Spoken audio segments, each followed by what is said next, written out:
Welcome to the Mom Spectrum, where each week moms share their stories about motherhood, careers, and finding fulfillment. This show is to help moms feel more confident because there are a million right ways to be a mom. I'm your host, Stephanie Schindler. Today I have the lovely Nadia Khan, and I'm so excited that she agreed to this and that we were able to coordinate schedules. So we are old family friends. I feel like the most appropriate way to introduce her is to say that we got stuck on a mountain in Italy and in our car and literally couldn't turn around. Amazing. Amazing. Such I a love long it. story, but that just pretty much sums it up. So It's perfect. Agreed. Agreed. You can't beat that story. You're right. it was a life highlight and just so perfect Exactly. that we got to do it together. That's right. Exactly right. I love it. And we had dinner in a tiny little cobblestone street in the So middle beautiful. of San Remo. Who would Yes. have thought? Yes. And we were in And France and we just wanted Italian food, so we just went to Italy. exactly. Exactly. And that was my only time in Italy, by the way. So it was spent with you. So I know, I feel feel like very saying that sounds like my life is not what my life is, but I'm just gonna It claim sounds so it. That's great. glamorous. Yeah, you and me both. Trust me. Trust me. Exactly. So funny. Okay, It was so so so cute. aside from that Yeah. introduction, Yeah. can you introduce yourself and your family a little bit? Absolutely. So, again, I'm Nadia. I just turned 43. So I feel like, first of all, being over 40 now gives me just different perspective than I had in my 20s and 30s. And the older I get, the more I realize how early we started as parents. And my two high schoolers now always ask me, well, Mom, how old were you? And, I can't believe you were so young when you had us. And they look around and there's a lot older parents that are just getting started. And I feel like I'm so happy that it worked out that way. Of course, when I was just turning 25 and pregnant, I had no idea what that would look like, 20 years down the line. And I have to say, it's the best decision that we ever made. And, my husband and I, Shaz, we always knew we wanted to have kids. We knew we wanted multiple children. And because we started so early, I guess it was just easy. It was easy to space them out. So at this point, they're 17 and a senior in high school, girl. My 14-year-old boy is a freshman in high school, and we have a 9-year-old daughter who is in third grade. So their space, so the youngest to oldest is 8 years apart, and then the middle is 3 years younger than the oldest. So I feel like it was just the perfect spacing. It was really challenging when they were first born, though, because not only was I the first person out of my entire peer group to have a kid for many, many, many years, and I mean almost 8 years, Wow. I would say, is when our friends started having kids in their maybe early 30s. By that point, my daughter was already 7 and 8. So, so in hindsight, I just feel like it would have been a lot easier having other moms that were friends around. Yeah. I was never into the mommy and me thing. I wasn't really interested. We lived in Brentwood at the time. We lived in a great one-bedroom apartment, and I thought I never wanted to leave that apartment with the baby. So, we put a crib in our room with our king size bed, and that was it. We were happy campers. I would walk most of my days. We even got rid of my car at that point because I actually was working in advertising at the time for about a year and a half. And I stopped working the week before my due date. And of course, I left it open ended and just didn't know whether I was going to go back to work or not. And the first week I had the baby, the first week we had her, I was like, there's no way I'm going back. It was just not really an option for several reasons. But, the biggest reason was I just needed to be home with her. I couldn't imagine anyone else, raising this kid, even though I was a kid, I was 25. So, it's just interesting. And I wouldn't change anything looking back either. My kids always joke with me and say, "Oh, why haven't we had a nanny? Oh, I would love a nanny like so and so's nanny. Oh, I want that person's nanny." And it's funny how they glamorize this notion of this nanny who's all fun and games. But in reality, I keep trying to explain to them, well, this is what the reality would be of having a nanny. I would not be around. I would be at work so somebody else could take care of you. And it makes no sense to me. It really, truly doesn't. And I feel very lucky to be able to stay home. I also feel very lucky to be able to take independent projects from home. And I've been doing that more and more in the last few years. And I finally feel like I found that perfect balance between being a mom still. So at this point, my three kids go to three different schools. Oh, wow. And that's been the case for the last 3 years. And it's been a huge challenge with carpool, as you can imagine. The schools are not close by. They're actually, two of them are in opposite directions, which is even more challenging. And there are times and days where I've had to pick up all three kids. And obviously, one ends up waiting longer than the other. One ends up being in the car longer than the others. And really, living in Los Angeles, there's no way around that, Yeah. unfortunately. Unfortunately. So, as you can imagine, I'm part of a really great carpool system, but it doesn't always work out with everyone's schedules. So I do feel like I've been fortunate to incorporate work now on my own time in between school hours. Mhm.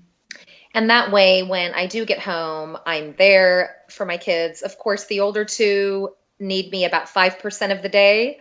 And my little one, who is, I don't know what to say. I just feel like, you appreciate the young ones so much when you have two older teens in the house who can be rude and bratty and full of attitude. It's like the 9-year-old comes home and she's all open arms and I love you, mommy. And there's Oh. nothing better in this world than appreciating and, with perspective, my husband and I both, she's the favorite. We say she's the favorite all the time. She's the youngest. It's all good. I think we're allowed to say that now. I thought for so long, I thought it was so mean. And now we're just, all right, she's the favorite. There's a reason. So I do feel very, very lucky to now, be able to balance different opportunities. And the really amazing part is that I wasn't really looking for them. They happened to come my way very randomly through friends, through word of mouth, and that's how it's been going. So it's been pretty ideal and amazing. I feel very lucky for that because I don't know if I'm ready to actively seek anything more than, maybe part-time, which would be about 20 hours a week. Um, Anything more than that, I keep explaining to my kids, would take away from, everything. My carpool, coming home to a clean house, coming home to like cooked meals, all those little things that you take for granted and kids certainly Uh-huh. take for granted in their day, but things that I would not be able to do for them if I actually were out. So I feel very fulfilled and very happy at this point. I love I it. know that. So you talked about how, um, I mean, it sounds like you basically just knew, like, yeah, this is what I want. I want to be home with her. Yes. Would you say there were like specific factors at the time that made you want to focus your time at home at that point, or was it just kind of like, yeah, that's just what I want? I think there was no doubt in my mind. There was no doubt in my mind. And my husband, Shaw's, whether it was a cultural thing with, we're both Pakistani. We do have, we're pretty strong in our culture, I want to say. However, it was totally open-ended as far as what I wanted to do. But I just felt so strongly. And at the point I was very lucky to be able to leave, Yeah. and stay home. And that I know is an option not everybody has. Right. Again, it was very fortunate that it worked out that way. And I think it was just understood. There wasn't even a question that I was going to go back. As soon as we had the baby, and a week later, I was like, all right, I guess I should just give my notice, Yeah. you know? So I can't even tell you necessarily what the factors were, other Right. than it was just so obvious that it was going to be me raising this kid and not a nanny and not a, daycare or a babysitting service. Right. We didn't even start her in preschool till she was 3.5. Mm-hmm.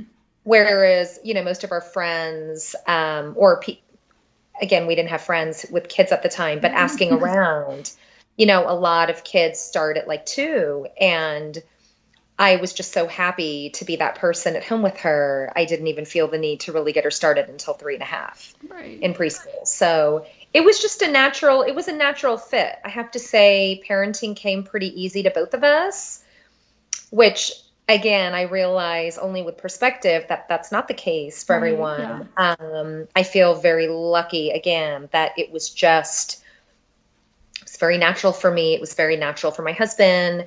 We were very laid back, and we actually took, this may surprise you, the baby was 100% on our schedule. So anytime we were out, any late nights, any party that our friends were throwing, because everyone was still in party mode, we would be there with the baby on the stroller, and she would pass out in her little car seat, and that's how we kept it going for years. That's So amazing. there was never a scheduled bedtime. There was never, like, we could stay out till 2 a.m. and it was never an issue. And I look at parents now and how they try to do, what is it?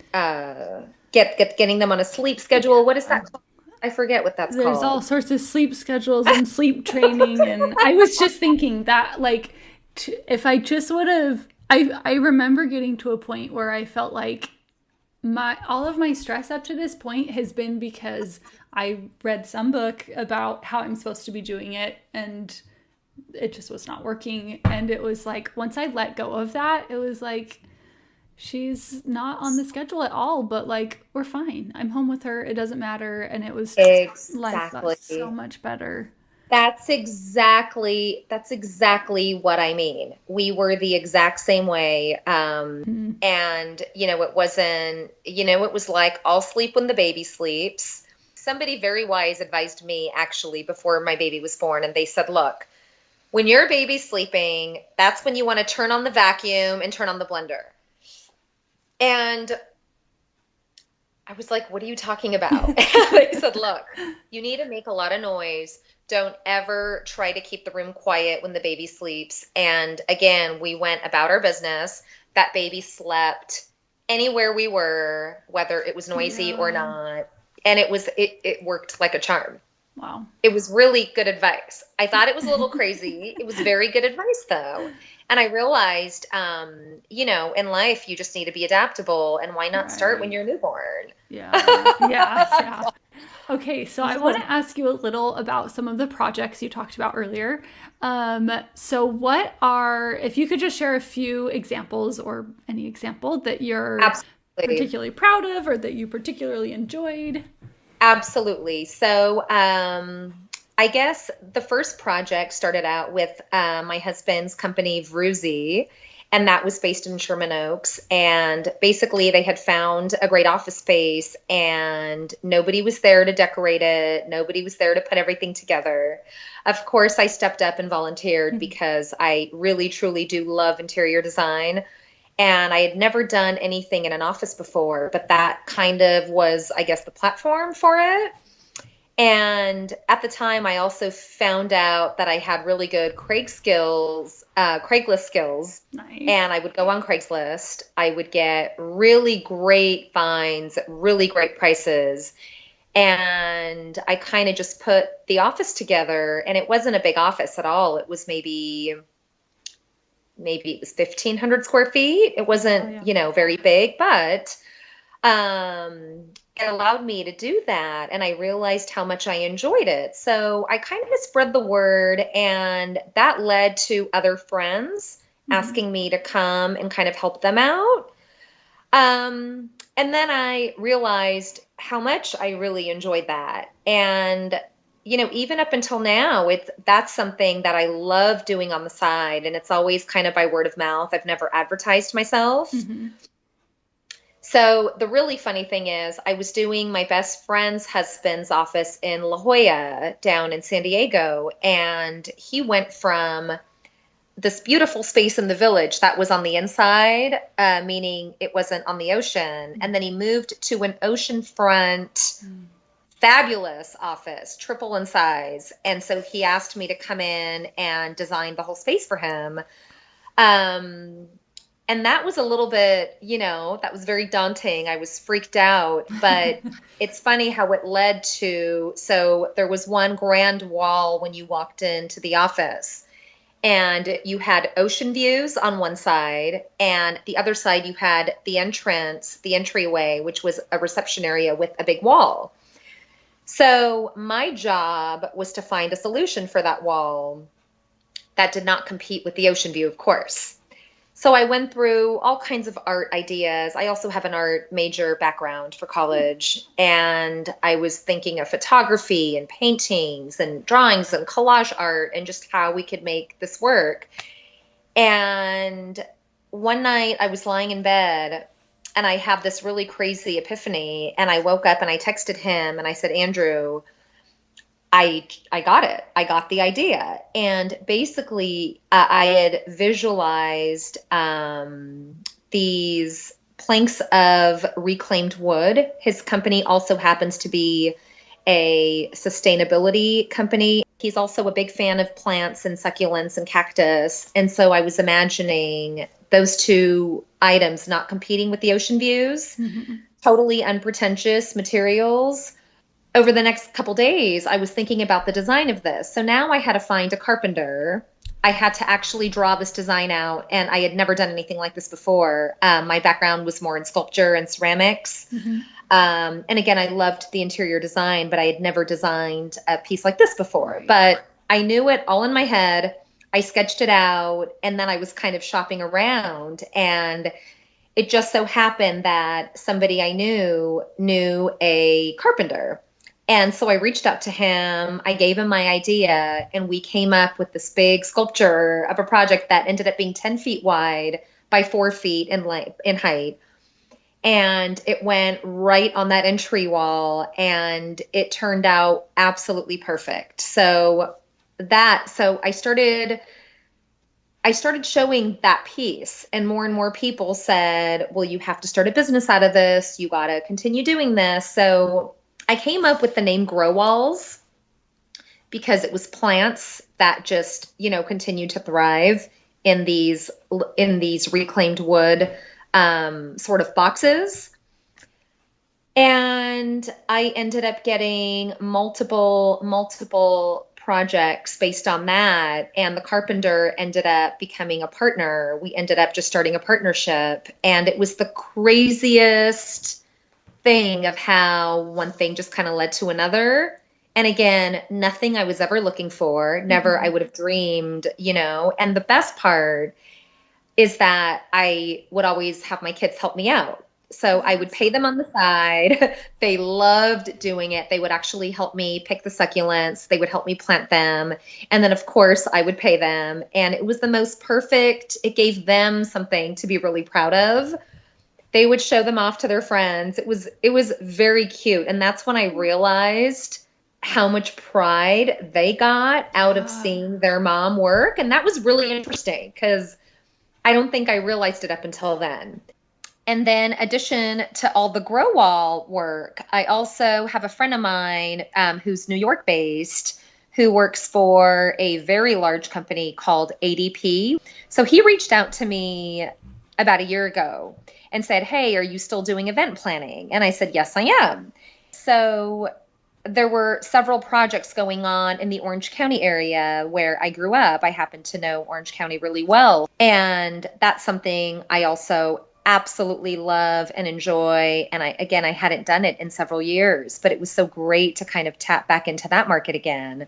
And this time I brought my kids in to help me make tent cards. Now I have a 17-year-old with perfect handwriting. So she did a bunch of calligraphy for me on the names. I got my son to help me with like some of my charts on the computer and put together my names. And I had my little one alphabetize a bunch of tent cards for me. So like, So sweet. again, just trying to bring them in at whatever point, and it, again, amazed at how much they loved that and how much they were inquiring about, oh, well, when are you doing your next event? And oh, when can we help you again? So now I'm just sort of, now I just feel like whatever I do, I really want to incorporate them. And they're so into it. And what could be better than them benefiting from it as much as I am? Yeah. So it's just been really amazing. And prior to that, I was also helping my mother-in-law. So she is a very big, successful event coordinator in Los Angeles. Primarily, I feel like she monopolizes the Indian and Pakistani market almost in LA, truly. The reason I transitioned out is when my little one was born, actually. So about 9 years ago, I want to say I kind of transitioned out.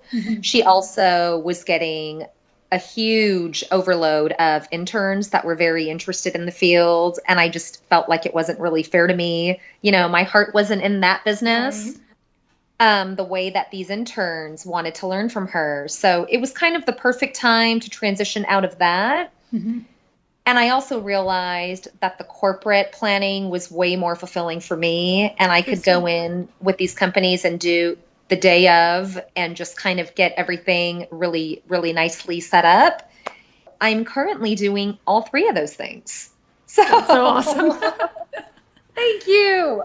Again, it's so lucky. And I feel yeah. like you're the epitome of like just believing that good things will come to you and they just like it's just so great. Oh, And you're I mean really truly so you and sweet. Shaz are just That's so both sweet. such I positive don't people. know. That's so funny that you say that because I read a book recently about I did read The Secret, Yeah. and I don't know if you read The Secret. I haven't, but I I know what it's about. You Yeah. do, Yeah. exactly. And as I was listening to it, because I had it on audio, and that's my other favorite thing to do is to listen to Yes. audiobooks while I'm hiking or just walking, and that way I'm just killing two birds with one stone. But as I was listening to that, I realized how much of that I kind of put out and just how much of it I really do believe in that. And I just, again, it's really funny how all these opportunities kind of came my way without me looking for them.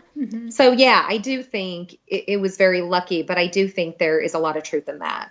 Like put out the energy, put out what you're willing to do, and it's amazing how things will end up falling into place. Yeah, I love Really. that. Hmm. And I love how you talked about involving your kids in your work. And that is really cool. And it's interesting too because I know a lot of moms that work talk about how it's such a good example to their kids, which I agree with, but it also like how much more powerful to like really have them in the action. Like they're working right Exactly. alongside you, which means you're Exactly. And bonding.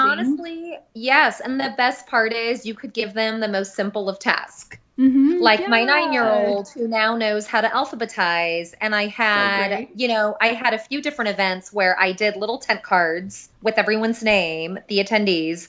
So my older one did all the names in her really beautiful calligraphy, So and the cool. younger one got to alphabetize them all. So cool. And she talked about it for days. Oh. She told her friends, she got paid. It was like, That is the it was coolest.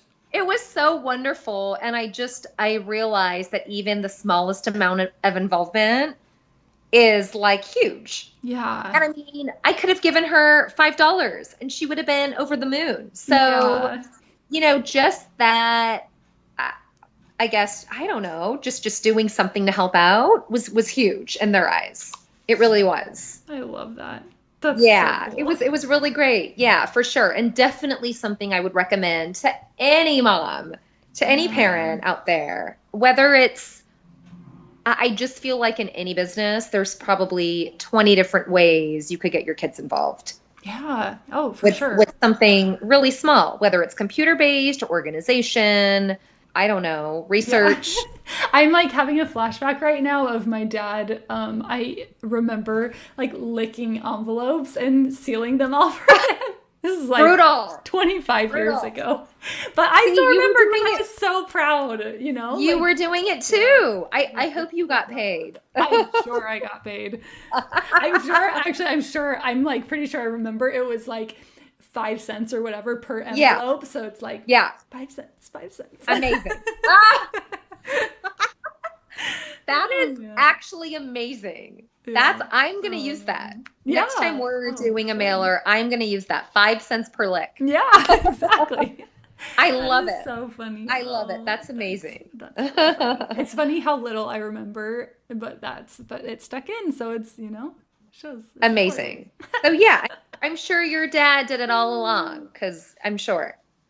So funny. And I love too that you were able to build a business off of something that you were genuinely interested in. Yeah. I think a lot of times women have a fear of if I step away from work, I'm never going to be able to get back into it.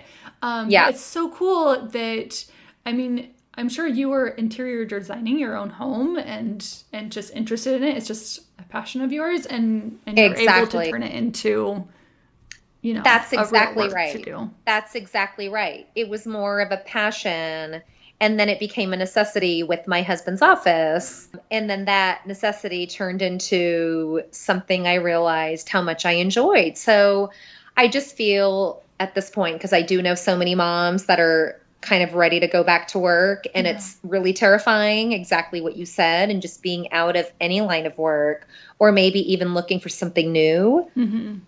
But it's really terrifying. And if you don't find something you're interested in or genuinely passionate about, it's just not going to work out. I just Yeah, feel it's like hard. you have to be passionate about it. I know so many attorney moms who stopped working and there's no way they're going back because they just have no passion for that particular career. Right. And they've gone into such different creative fields that it's just amazing to me how that just Interesting. happens. Yeah. It is. I have friends across the board that have master's degrees and in all kinds of fields, and they really are not planning on going back to that, but rather they found new passions Yeah. that they want to pursue. So That's really it is. cool. It And I is. think too, so I mean, I've definitely heard the sentiment of like, well, I've already invested this time or invested this money and this sort of Right. thing, but it's not a loss. I mean, I really think that anything Exactly. that you progress in, improve in, I mean, if nothing else, it teaches you how to learn. Exactly. And it just, I mean, any new thing we pick up, I just think it's valuable. And yeah, Absolutely. yeah, Absolutely. It's skills for life. Exactly. yeah, I love that. That's right. That's right. Okay, so my last question for you is if you have advice for other moms who are trying to make decisions around working and motherhood. Gosh, I feel like that answer is going to vary so much from person to person. I think when your kid is ready, you're going to know when your kid is Interesting. ready for you to go on and to pursue something. And my 9-year-old is totally ready for me. Yeah. She asks me now all the time, well, mommy, when are you going to get a job? Well, when are you going to do something outside? And it's funny. And the more I repeat what I do to her all day, it doesn't resonate. Somehow she wants to see me out in the world working. So she's 9. So I Yeah, just that's feel interesting. like, okay, now might be that time. And, she's in 3rd grade. I feel like in the next 2 years, she'll be really ready. Mm, And so I've just been thinking about that more and more too, just kind of finding really my own thing. I think that would be the advice is just knowing when you're ready to move on, just yeah, listening to that voice and definitely pursuing something that you're going to be passionate about. That way, you're going to keep something going for life and your yeah, kids will pick up on that. And that of course will encourage your children to do the same. Some really big advice that I have that is not work related that I tell a lot of my friends with younger kids is to try to keep them away from social media as long as possible. I'm sure everyone knows that. Oh, But I still can't, so but I prevalent. can't, I can't reiterate it enough because even now with two kids in high school, and of course they both have social media accounts, but I see my older daughter go on and off it all the time. And every time I ask her, well, why are you off right now? Mm. She takes herself off because she just Interesting. can't handle it. It's too much. Yeah. It's too much. It really brings her down. It brings down her self-confidence. It Wow. brings her down in a way that always surprises me. So that's a big piece of advice I would Yeah. like to say. Um, and B, just go with the flow. Again, just go with the flow.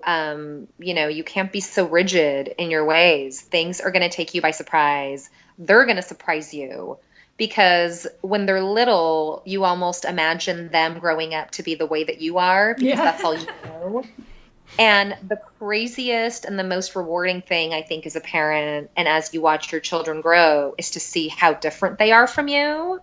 And when they come up with these crazy ideas and these crazy interests that have nothing to do with what you've ever thought of, it's fascinating. It truly blows my mind. And I think you have to just run with that, like encourage them in any direction where they feel strongly compelled. Thank you so much, Nadia, for sharing your experiences as a mom and your unexpected adventures as a mompreneur. And thank you, audience, for listening. You can connect with me and find show notes at themomspectrum.com. If you enjoyed this show, please share it with a friend.